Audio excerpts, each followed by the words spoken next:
muy buenos días, muy buenas tardes o quizás muy buenas noches, estimado oyente, según sea la hora y el país donde se encuentre. Les habla nuevamente el pastor bautista Nikos Ricoy, director del programa Encuentros y pastor general del Ministerio Tinajas, desde aquí en España, para todo el mundo hispanoamericano en cualquier parte del planeta. Muy bienvenidos una vez más a todos y muchas gracias por venir al encuentro de hoy de nuestro programa semanal Encuentros.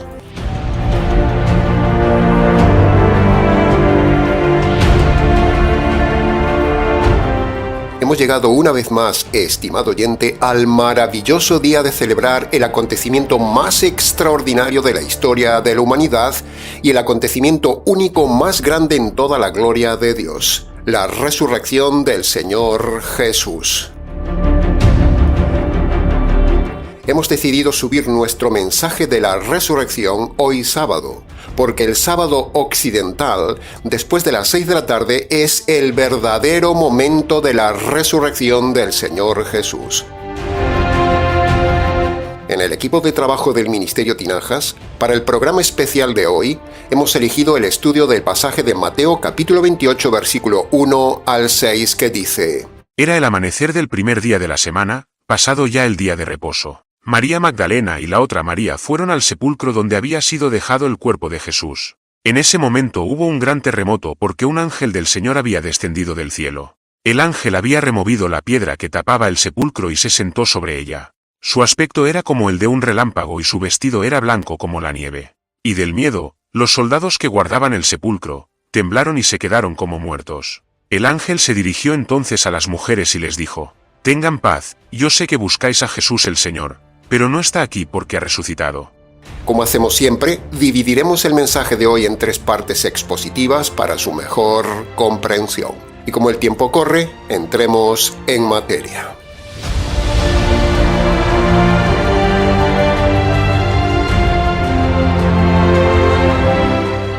Entremos entonces en el análisis y comentario de la primera parte del mensaje de hoy tomado de Mateo capítulo 28, versículo 1, que dice: Era el amanecer del primer día de la semana, pasado ya el día de reposo. Punto número 1. Como ya hemos dicho muchas veces, Jesús no resucitó el domingo occidental, como enseña erradamente la religión, estimado oyente. No, Jesús no resucitó en domingo, sino que resucitó en sábado occidental como hoy, pero siendo ya el primer día de la semana judío. Punto número 2. Nuestra forma de medir el día es diferente a la forma de medir el día de los judíos. Los judíos terminan el día a las 6 de la tarde-noche, mientras que nosotros terminamos el día a las 12 de la noche. Por lo tanto, hay una diferencia de 6 horas. Cuando llegan las 6 de la tarde, para un judío termina el día. En este caso que estamos hablando, a esa hora, a las 6 de la tarde-noche, se termina el sábado judío y empieza otro día. Empieza lo que ellos llaman el primer día de la semana. Es decir, el primer día de la semana empieza pasadas las 6 de la tarde judía. Es decir, el primer día de la semana judío empieza después de las 6 de la tarde del sábado nuestro.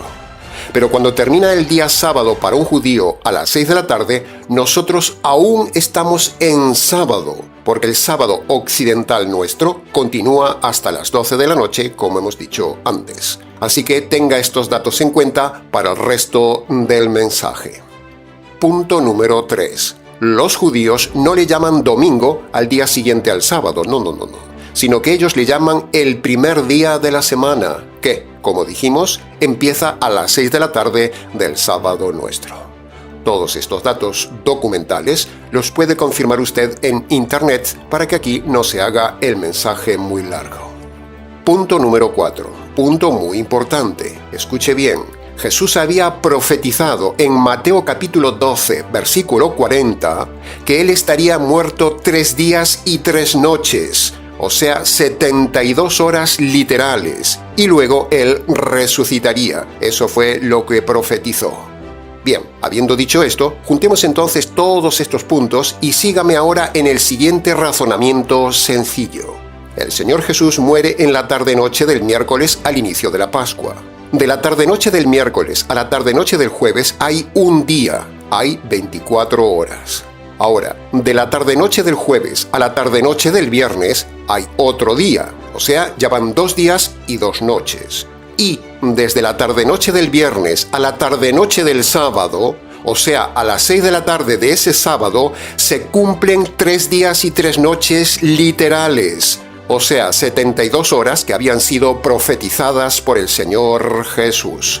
Entonces, en conclusión de todos estos puntos, primero, el Señor no pudo resucitar el domingo como dice la falsa iglesia moderna, ni pudo haber muerto el viernes como celebra la falsa cristiandad moderna. Porque si Jesús hubiera muerto el viernes y resucitado el domingo por la mañana, no hay literalmente 3 días y 3 noches como dijo Jesús. Por lo tanto, Jesús murió el miércoles de Pascua y resucita el primer día de la semana que, en Occidente, aún es el sábado pasadas las 6 de la tarde. Ahí sí hay 3 días y 3 noches.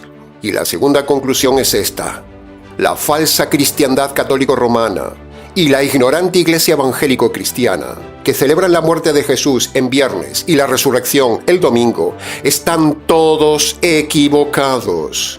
Entonces, pastor, ¿por qué dice el texto, el amanecer del primer día de la semana, las mujeres fueron al sepulcro? ¿Por qué dice eso? Bueno, que el texto diga eso no implica que Jesús haya resucitado en la mañana del domingo. Ahí no dice que Jesús resucitó en la mañana del domingo. Ahí lo que dice es que las mujeres fueron al sepulcro al alba del primer día de la semana, o sea, el domingo. Pero no habla de Jesús, habla de las mujeres. Ahí el evangelista no está centrándose en la hora de la resurrección de Jesús, como si Jesús hubiera resucitado al alba del domingo. No. Sino que Mateo está centrado en la hora en que las mujeres fueron al sepulcro. Mateo no nos habla de la hora de la resurrección del Señor Jesús. ¿Entiende el argumento, estimado oyente? Los religiosos confunden la hora en que fueron las mujeres al sepulcro, lo confunden con la hora de la resurrección del Señor Jesús. Y entonces, ¿por qué las mujeres fueron al alba y no fueron al sepulcro pasadas las 6 de la tarde del sábado? Ya que a esa hora era el cumplimiento de los 3 días y 3 noches, y ellas lo sabían porque habían escuchado la profecía de Jesús. ¿Por qué? ¿Por qué no fueron a las 6 de la tarde? Pues sencillo, estimado oyente, sencillo. Las mujeres decentes no podían andar solas por la noche, era mal visto. Solo las rameras andaban por la noche. Por eso las mujeres esperaron al alba del primer día de la semana para ir al sepulcro. Pero que ellas fueran el domingo al sepulcro no implica que Jesús haya resucitado en domingo por la mañana, porque Jesús ya llevaba muchas horas resucitado desde las 6 de la tarde del sábado, que es el inicio del primer día de la semana judío y aún es nuestro sábado.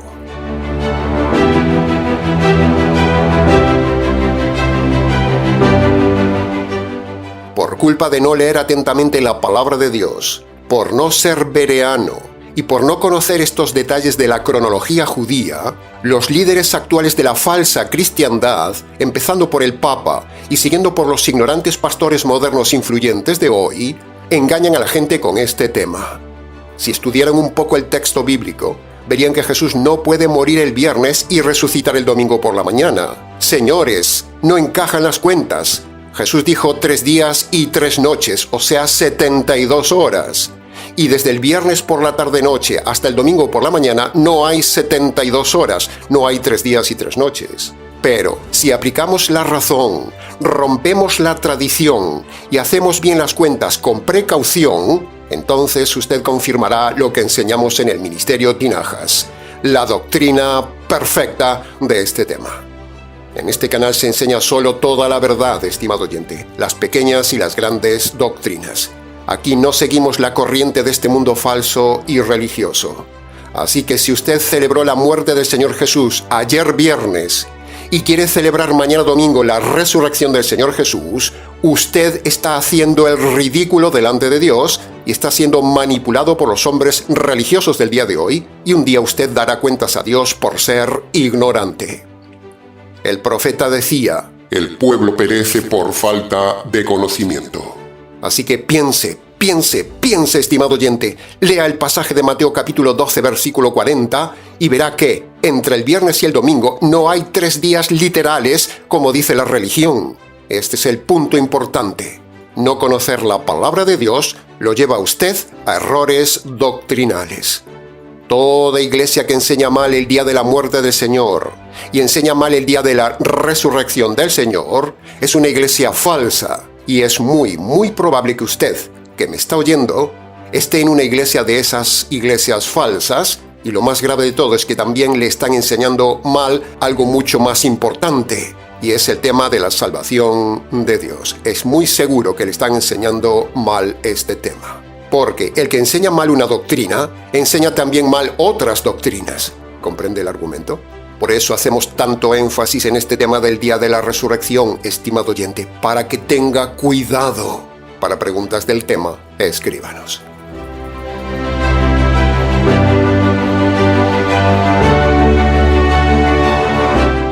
Entremos ahora en el análisis y comentario de la segunda parte del mensaje de hoy, tomado de Mateo capítulo 28, versículo del 2 al 4, que dice: un ángel del Señor había descendido del cielo... Y el texto sigue. Si usted lee y analiza ese largo pasaje del versículo 2 al 4 con cuidado, usted se dará cuenta que, en esa parte del texto, hay algo extraordinario que se suele pasar por alto. Pero si nos paramos un momento, aprenderemos varias cosas asombrosas respecto al ángel. Punto número 1. Leyendo el texto, vemos que un ángel tiene tanto poder que es capaz de mover una piedra sumamente grande y pesada. Otra cosa que vemos en el texto es que un ángel tiene tal poder que puede producir un terremoto. Y por último, en el texto se nos dice que un ángel tiene poder de dejar inconscientes a los hombres. ¿Se da cuenta del tema? Un ángel es un ser superior al hombre y tiene grandísimos poderes. Así que, haciendo un paréntesis del mensaje de hoy, aprovechamos esta oportunidad para decir nuestra humilde opinión sobre el siguiente tema. Es solo nuestra opinión, pero tiene lógica, tiene peso, tiene sentido y tiene base bíblica. En este pasaje, como en otros muchos pasajes de la Biblia, tenemos la respuesta de montones de documentales de la televisión, donde los arqueólogos y científicos se preguntan 1000 veces cómo esas civilizaciones antiguas, precolombinas o egipcias, por ejemplo, o de otras partes del planeta, en tiempos antiguos, cómo han podido construir enormes y gigantescas construcciones de piedra, sin tecnología, sin maquinaria y con una perfección milimétrica casi imposible. ¿Cómo? Bueno, aquí tenemos la respuesta. Este texto nos dice que este ángel tiene un poder enorme, a tal punto que puede mover con toda facilidad él solo una enorme roca y producir un terremoto y hasta impactar a los hombres y dejarlos casi muertos.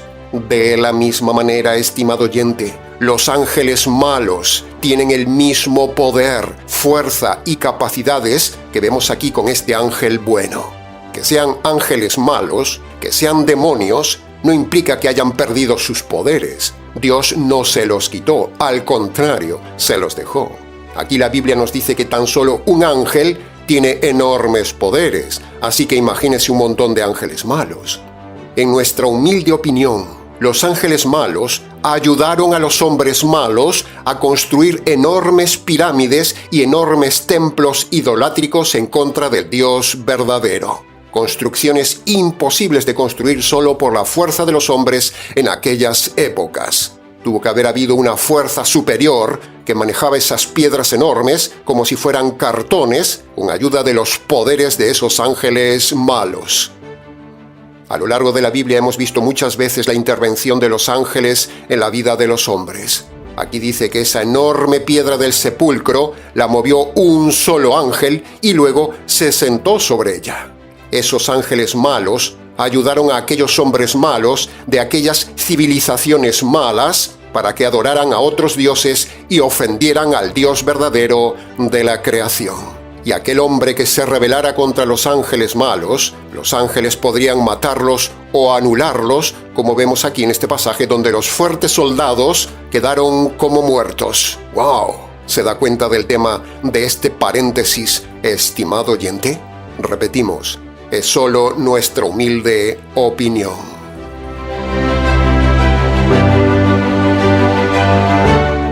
Punto número 2. Otra cosa que vemos en el texto es que los ángeles hablan el idioma de los hombres, porque en el texto vemos que las mujeres entendieron perfectamente la maravillosa noticia en su propio idioma dicho por el ángel. O sea, que los ángeles, tanto buenos como malos, tienen la capacidad y facilidad de hablar todos los idiomas humanos, tanto para dar buenas noticias, como en este caso, como para engañar al hombre, como ha sucedido muchas veces a lo largo de la historia, con las apariciones de los ángeles malos a los hombres, como por ejemplo, el engaño del diablo que en forma de ángel se apareció a José Smith, el necio fundador de los mormones. O también, por ejemplo, la aparición de un ángel a Mahoma, el fundador perverso del Islam. O también, por ejemplo, las apariciones marianas de la falsa iglesia católico romana. Todo esto es obra de los ángeles malos. El diablo puede hacerse ver, el diablo tiene poder sobre la materia, el diablo puede hablar el idioma de los hombres. Los diablos son ángeles malos con poder. Punto número 3. Si a este texto lo complementamos con lo que dice Marcos capítulo 16, versículo 5, que dice: había un joven vestido con túnica blanca sentado sobre la piedra del sepulcro. Y Apocalipsis capítulo 21, versículo 17 nos dice: la medida de un hombre es como la medida de un ángel. Así que, si juntamos estos tres pasajes, concluimos que los ángeles son de la estatura de los hombres, son de apariencia joven, a pesar de que tienen miles de años, son seres muy poderosos, capaces de mover grandes piedras, y hasta para producir un terremoto. ¿Sabe entonces usted, estimado oyente, ahora quién produce los terremotos y los cataclismos de la tierra?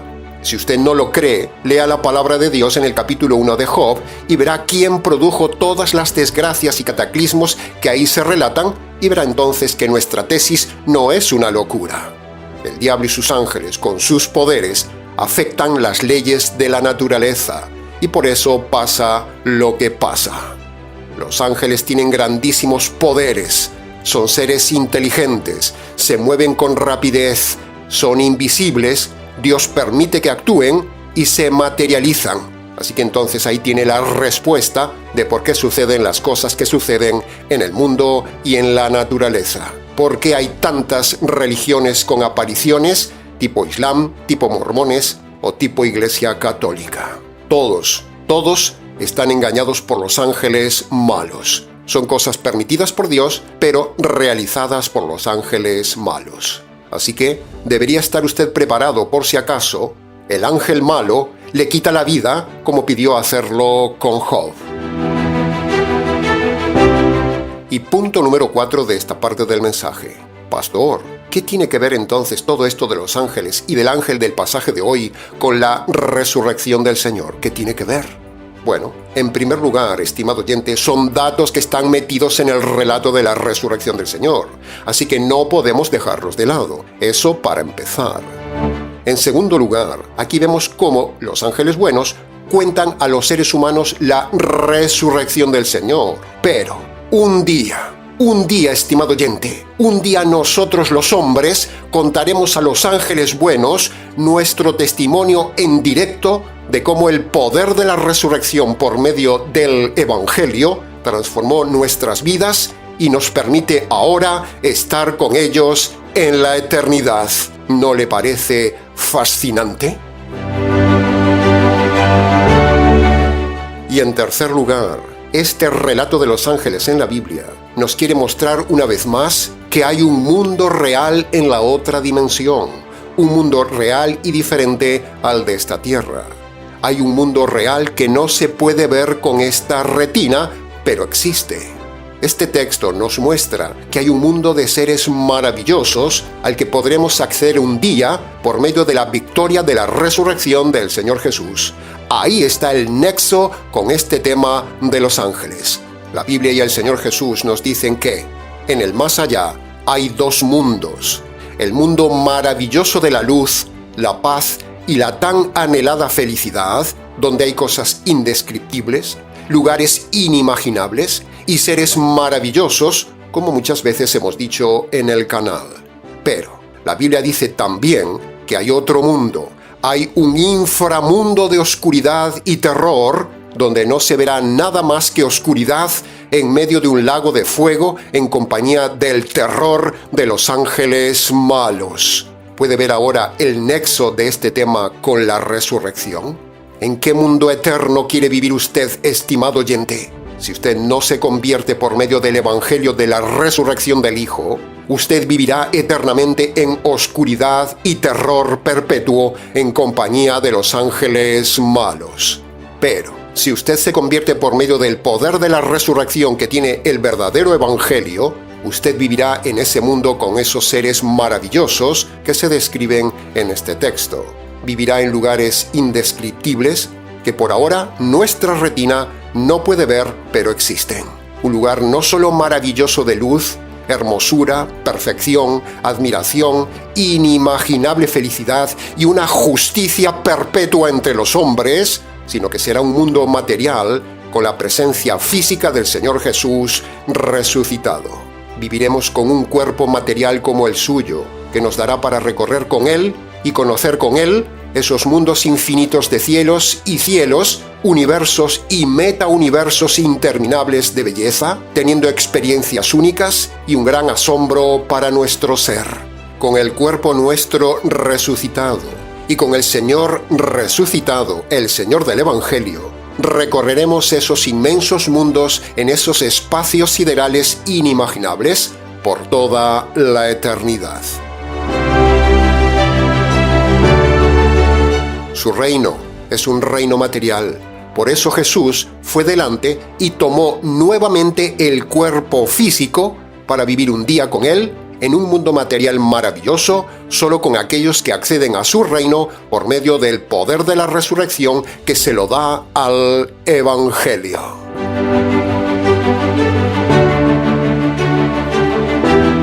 Y entremos ahora en el análisis y comentario de la tercera y última parte del mensaje de hoy. Mateo capítulo 28, versículo 5 dice, fue crucificado. Pero el versículo 6 dice, ha resucitado.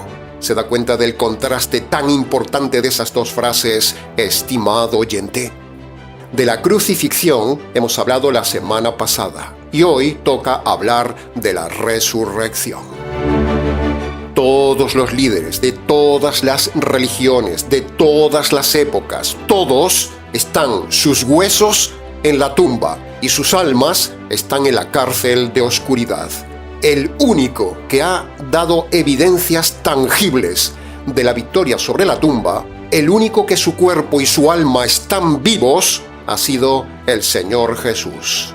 Pero hoy no nos centraremos en las evidencias objetivas de la resurrección física de Jesús, que usted puede encontrar abundantemente en Internet. No, en el día de hoy nosotros hemos venido aquí para hablar y dar un enfoque diferente de la resurrección del Señor Jesús, el hombre que jamás pecó, por eso no está en la tumba. ¿Se da cuenta de lo que significa eso, estimado oyente? Un hombre que en más de 30 años de vida en la tierra jamás pecó ni una sola vez en la vida. ¿Cuántas veces ha pecado usted en su vida, estimado oyente? Ya tendría que estar en la tumba, porque la paga del pecado es la muerte, dice la Biblia. Así que si usted no está muerto aún, es porque Dios quiere que usted escuche este mensaje que le salva. Jesús nunca pecó, por eso ha resucitado. Pero si usted limpia sus pecados, usted también resucitará un día con un cuerpo glorioso como el del Señor Jesús, para vivir con el Señor en su reino eternamente. Ahora, antes de avanzar, debemos definir qué es resucitar. Resucitar, tanto la resurrección del hombre como la resurrección del Señor Jesús, ambas cosas significan lo mismo. Escuche bien, resurrección significa volver a tener cuerpo. Resurrección no significa volver a la vida, como dice la religión. No. La vida no se destruye nunca, aun con la muerte. Cristo, cuando murió físicamente, no dejó de tener existencia y conciencia. Y el hombre, cuando muere, tampoco deja de existir, ni tampoco deja de tener conciencia. Sigue teniendo vida consciente y para siempre. Ahora, la resurrección del Señor Jesús tiene dos preguntas. Primera, ¿cuál es la causa o cuál es el motivo de la resurrección del Señor Jesús? ¿Cuál? Jesús pudo haber tomado un cuerpo, pudo haber hecho la salvación y luego desprenderse del cuerpo y volver al mismo mundo invisible como estaba antes, pero no lo hizo. Entonces, ¿por qué Jesús volvió a tener su cuerpo y cuál es esa razón? Y la segunda pregunta es, ¿cuál es la consecuencia? ¿O cuál es el resultado de la resurrección del Señor Jesús? Bueno, si usted analiza las prédicas del día de hoy de la resurrección de Jesús de todos los predicadores, usted verá que se centran solo en los beneficios humanos de la resurrección del Señor. Cristo venció la muerte por nosotros, hermanos. La resurrección de Cristo nos da una esperanza de un mundo nuevo a nosotros. Todo muy vomitivo, todo muy humanista, todo muy egocéntrico y centrado solo en el hombre por falta de visión de esos pastores y sacerdotes necios que siempre predican lo mismo año tras año en estas fechas. Lobos predicando a cabras religiosas. Pero el enfoque del Ministerio Tinajas que queremos dar hoy y siempre sobre el tema de la resurrección es diferente. Nuestro enfoque en el tema de hoy, en el tema de la resurrección, está centrado en ellos. Está centrado en los tres miembros de la familia divina, no en el hombre. Y debe ser así porque la familia divina había sido desgarrada en la cruz por causa de la separación, de la muerte, de la maldición, de la ira de Dios y de la justicia de Dios que cayó sobre el Señor Jesús e hizo que esa familia divina eterna, perfecta, quedara desgarrada.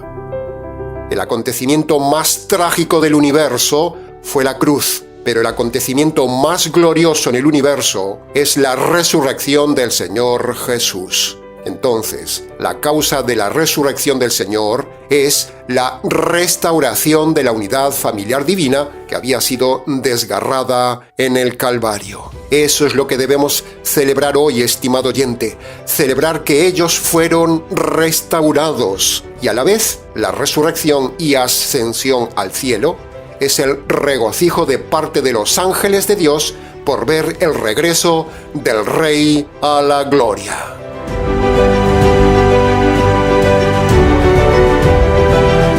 Eso es lo que festejamos hoy, estimado oyente. No hay pensamientos más amplios, más sublimes, más grandes, más profundos y más insondables en la teología bíblica que sumergirnos en la profundidad espiritual de estos temas.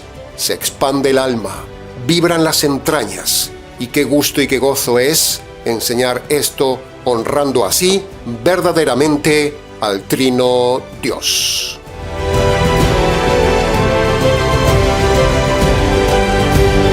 Ahora, si la causa de la resurrección es la restauración de la unidad familiar divina, entonces la principal consecuencia, el principal resultado, el principal efecto de la resurrección del Señor Jesús es que, si la resurrección es poder y vida, entonces la resurrección es lo que le da poder y vida al Evangelio.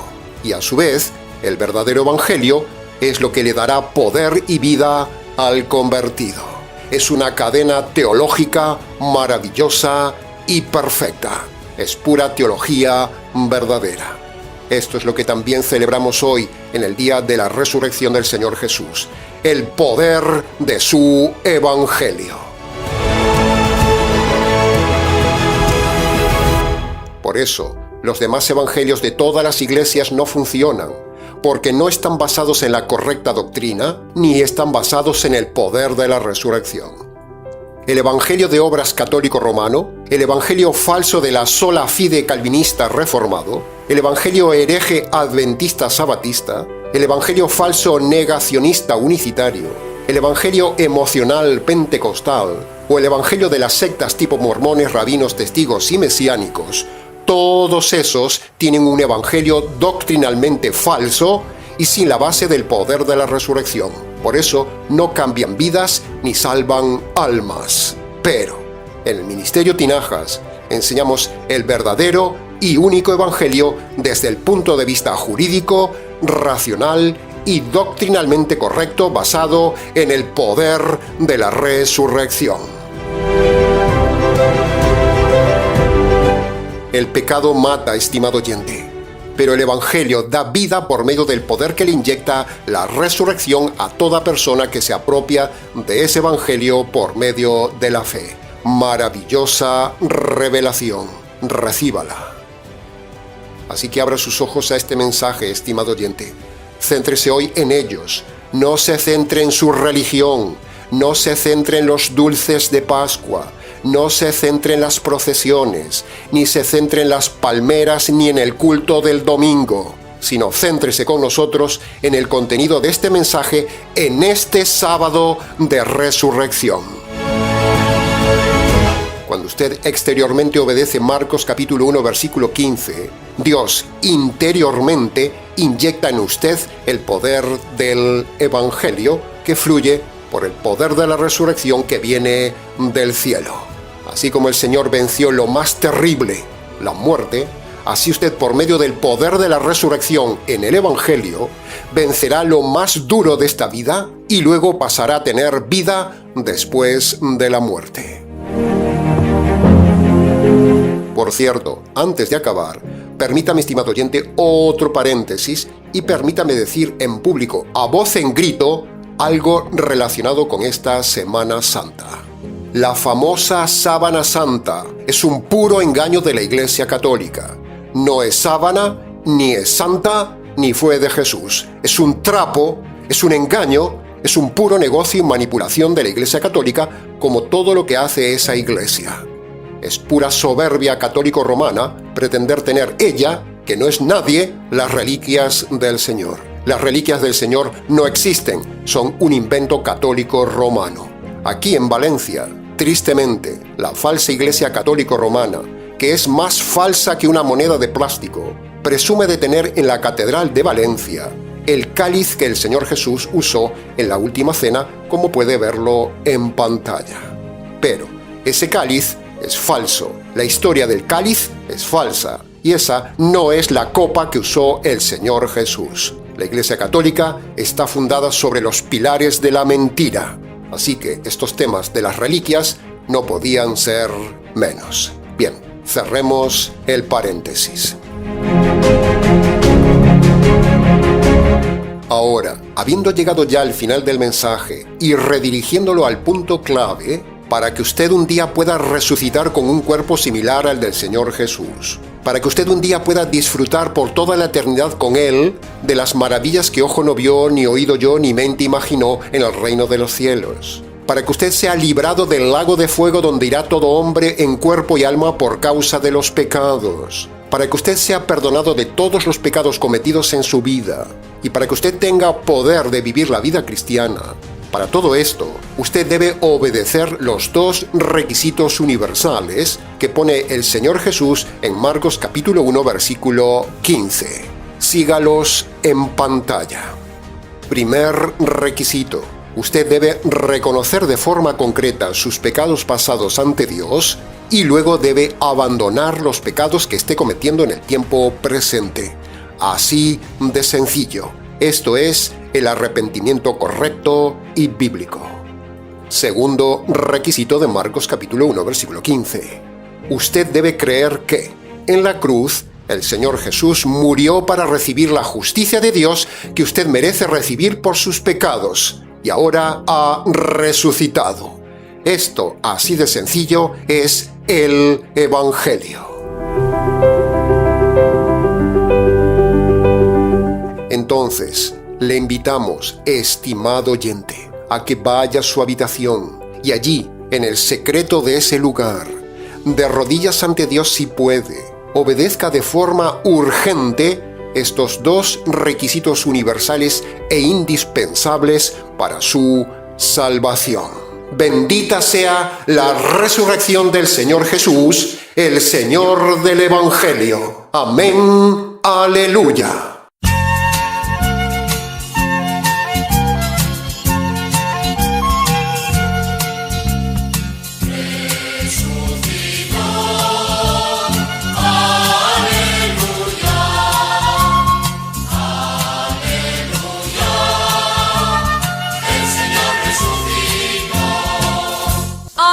alegría y gozo, mis hermanos, el sepulcro vacío se quedó.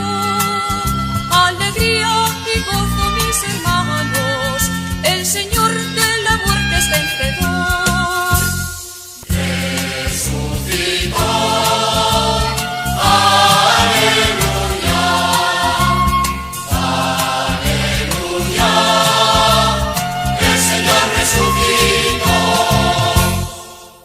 Y hasta aquí, estimado oyente, con el mensaje final de la Semana Santa, el verdadero mensaje de la resurrección. Mucho más se pudo haber dicho del tema, pero con lo dicho fue suficiente para su reflexión.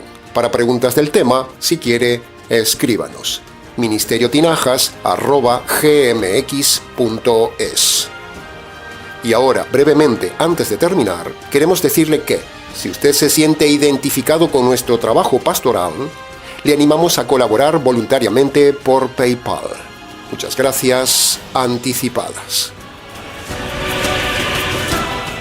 Nada más por hoy, estimado oyente. Les ha compartido la verdad, solo la verdad y nada más que la verdad gloriosa del tema de hoy, quien les habla, el pastor bautista Nikos Ricoy, expositor bíblico del Ministerio Tinajas, desde aquí, en Valencia, España, para todos los oyentes hispanoamericanos en diferentes partes del planeta. Será entonces, con el gusto de siempre, hasta nuestro próximo mensaje, aquí en nuestro habitual programa Encuentros.